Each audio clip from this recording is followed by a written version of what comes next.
I'm Dr. Arati Rao. I'm the consultant here at IVF London, and today I'm going to be talking to you about what to expect on the day of your embryo transfer.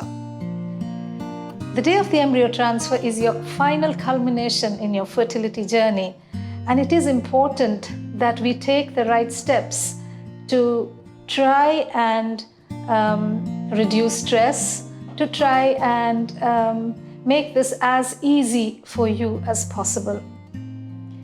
So in the background, in the lab, what the embryologists are doing is getting your embryo ready to be transferred to you. And up till now, you've been taking your medications, you've had your egg collection, and you've also seen the embryos growing in the lab. The lab would have given you a link to the video where you'd be able to see how your embryos are growing. And using AI, they would have selected the perfect embryo to be transferred for you today.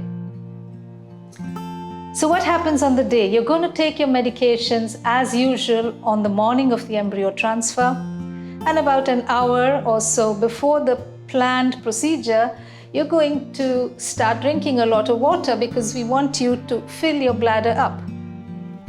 Now, why do we need to have a full bladder? That's something which people often ask me. And that's just because we need to be able to see the uterus and the endometrial cavity very clearly. The full bladder acts as a window for the ultrasound. So when you come in, the nurses check you in and they bring you to the embryo transfer room where you get changed and you lie down on the couch. Your legs are going to be put in the stirrups. The nurse will then check the fullness of your bladder and the visibility of the uterus by doing a transabdominal ultrasound. Once we feel that the lining, that the cavity is clearly visible, we say, okay, now you're ready to go. The embryologists come out again and we do a quick ID check. They will also ask you to identify the tubes in which your embryos were frozen if you're having a frozen embryo transfer. And once that's done, we begin the actual process by cleaning the perineum, inserting a speculum. Now, this is going to be very simple and very similar to what you have while having a pap smear. So the speculum is inserted for us to be able to look at the cervix, that's the mouth of the womb, through which we're going to insert a very fine catheter.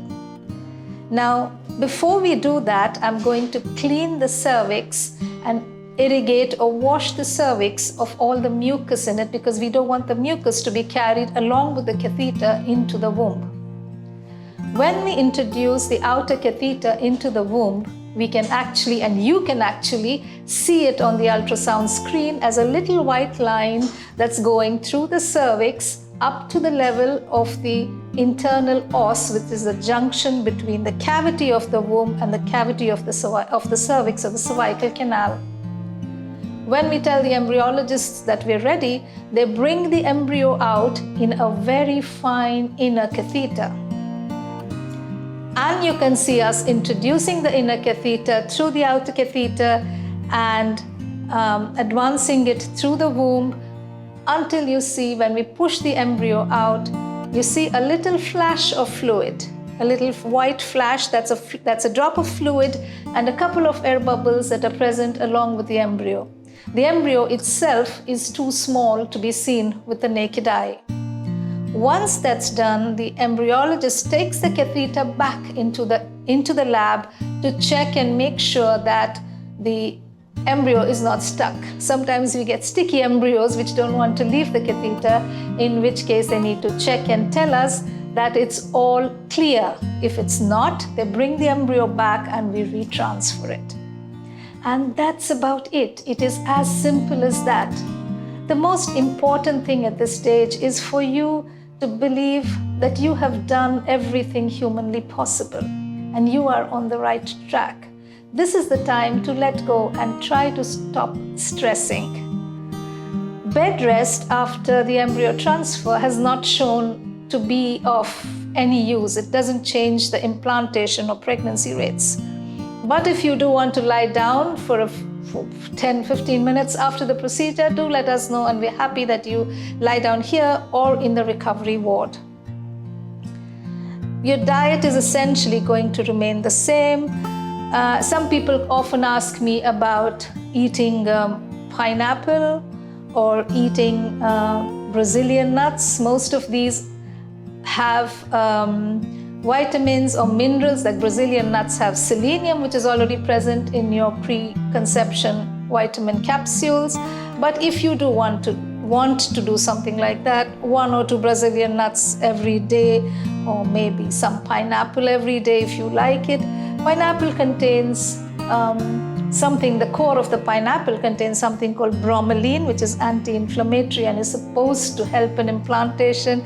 There are no studies to prove anything, but if you wish, it shouldn't cause you any harm if you like pineapple. What we would recommend against is having saunas or long hot baths. Quick cool showers would be the best. Otherwise, you resume your normal activity and go about every day as if you didn't have an embryo transfer done. Of course, we wouldn't want you to go horse riding or bungee jumping or do hot yoga or power yoga or something like that. But exercise in moderation, eat healthy, maintain hydration. That's very, very important. The embryo is made up of 80% water, and we'd like you to be well hydrated to make sure the embryo is hydrated too. Otherwise, we are good to go. And about 10 to 12 days after the day of the embryo transfer, we do the blood test to figure out whether pregnancy has happened or not. And as always, I wish you all the very best.